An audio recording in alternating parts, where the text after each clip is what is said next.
Okay, okay. Tiny, we're gonna need to talk. First off, why do you have, if I remember, a level with 194 boxes? I thought you were going to say, does this mean that a space station has also been shrunk? You know, that is a very good question. Why can we see space in the background if it I mean, the stars are technically just such a distance away, but they still shine with such an intensity that even if we were shrunk, think we'd still see a lot of stars. but isn't the Earth like in his hand, in his pocket, or like in a room somewhere? You know, that is a very good question. Yeah, There's the moon. That's nice. The moon is there. There's some satellites. Cool. yeah. So I guess they just really did not care. Um, but yeah, this level, I think it has one specific section with a gem pathway, but that that goes through some auto-scrolling space spikes section that comes completely out of nowhere. But seriously, we're only on third tier, and we're already at the whole 194 boxes. This is way more What? than like almost anything the classic games have ever put up. It's almost like it needed to differentiate itself. Like, okay, guys, this GBA game's pretty standard. What do we do to differentiate it? I don't know, loaded full of boxes, just boxes all the time. So this is no babies allowed. The game. No, it's as I said, the game's still not hard. It's just, how do I put this? The box total is not exactly an indication of difficulty. More an indication. That looks ridiculous. Nah, I have a double jump now. Remember? Oh, Yeah. So it's more of an indication of either length or effort rather than anything needing to do with difficulty outright. Because while they could be lazy and just put a whole mess of easily destroyable boxes in a hallway somewhere like they did in one of the early levels, it's also something where I think, how do I put it? I think that for the most part, it's actually a good indication of the effort you're gonna have to put in, or how long it's gonna have to be. Of course, in this case, I'm skipping like the bonus stuff and a lot of underpaths because I know I'm not getting the box gem now, because I need a colored gem to access that path. So I'll have to come back to this level later.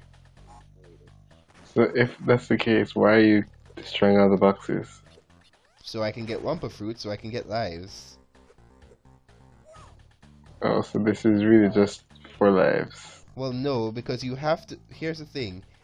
First, first off, you have to go through. You have to go through the level once, anyways, because you need the crystal. The to mandatorily pass and get to mandatorily pass the requirements to get to the bosses and beat the game normally, you need to collect those purple crystals in every level. That's how Crash always works. Well, almost always works. So I need to get the crystal and finish the level. But I know I'm not going to get the box stuff, so I'm not taking pains to like destroy every box in like hidden places. But you know, the boxes along the way, they give me Wumpa Fruit. That could be nice. I might be guzzling down some lives in some of the later levels. I don't know at this point. So why not just Hold up. now? Yes. So you say you need box gems to get um a lot of these boxes in these earlier levels. Yes. But I need special gems I haven't to unlock some stuff. yeah, I haven't seen a single special You'll gem. see one now. So that means there's going to be a lot of backtracking Nope. later See, on in you'll this right series. one right there. The green special gem. This one is relatively easy to get. But well, relatively easy if you know what to do, but it's still tedious. The So yeah, we're going to see a lot of backtracking later in the series. Well, I'm going to cut out a few things where necessary. But basically, if I beat a level, where I avoided a lot of the boxes because I couldn't get the box gem there, then I'm going to have to show that level again, but fully. It's just how this works, unfortunately. But in this one, you see, if you go left, you'll see the green gem, because they expect you to explore more because they show the green gem that you can get the green gem over at the level select. But the thing is that how this level works is that I needed to activate a special thing to activate a special box, which will bring a box into existence near the green gem, so I can hit that, and then go all the way back over to get the green gem, and then come all the way back over here to finish the level. I mean, I've That sounds stupid. Yeah. Oh, you just got the checkpoint. Yeah, I got the checkpoint, and I just hit that exclamation box that seemed to do nothing, but it just activated a special box at the beginning of the level where the outline was, and so now I'm activating the turbo thing to swim faster. Now that I know I've cleared most of the hazards out. I don't know why I specifically went back to kill that fish, but whatever. Yeah, without that TNT box there, I wouldn't have been able to destroy those TNT boxes. But now I have the green gem, so now I have to go all the way back. This is just Crash experience right now. Backtracking through levels because of this stuff.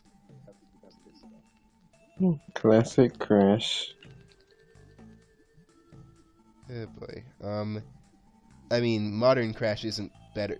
I think the humor in modern Crash, well, in Mind Over Mutant, Crash of the Titans humor is ugh sometimes.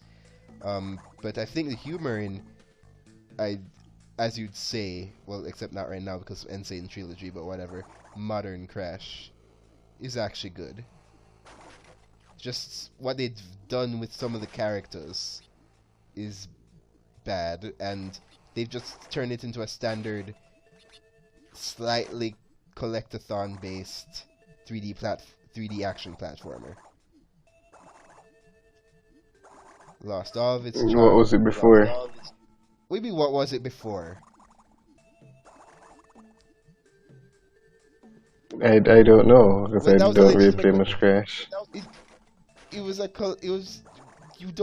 It's a collectathon 3D it's a collectathon 3D platformer, but it's based off a hallway system. They give you a whole bunch of levels with a whole bunch of stuff to do in specific, like, hallways and such, and you go and do that. Oh, so you mean it's become more Mario 64 instead of Super Mario 3D World? Yes, but I don't think that accurately describes it. It's more like... You don't play a lot of games.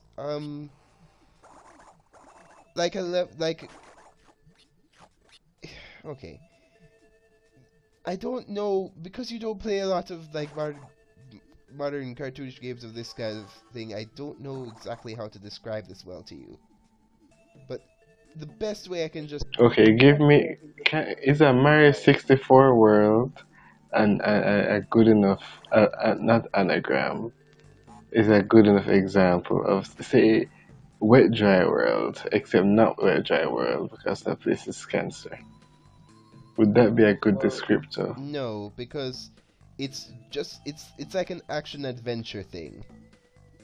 You just go out throughout all these worlds and go do all that stuff, and there are like some collectibles along the way, just like some pearls that you have for currency or something like that. And they just throw in a lot of enemies at you.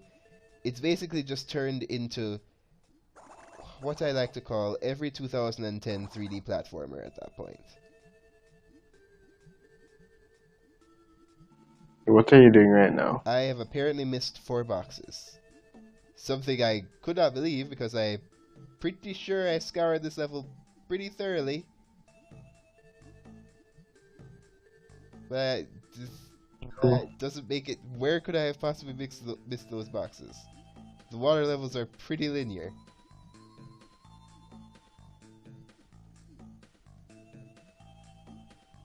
Even if some of the boxes at the beginning of the level didn't explode, right? Well, we did explode right. They should have exploded. They should have all exploded. I specific. They if they didn't explode right. What the? What? Oh, I get it. I see what happened.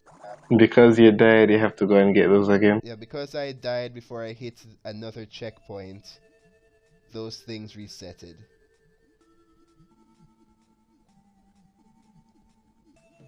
So I was Yeah. right then. Yeah, yeah, you just so happen to be. Thank God for the turbo feature on this thing, or else we'd just be doing slow swimming. No. Thank God for the turbo feature in this thing because I'd have left to make a sandwich. I don't think considering your speed, you'd probably be stuck at the fridge on like, white or rye bread, or pumpernickel.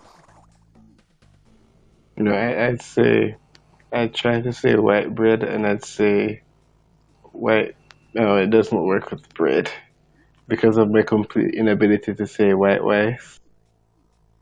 Yeah, yeah, you're complete and utter just let down of anything your phonics teacher has ever tried to get you to do.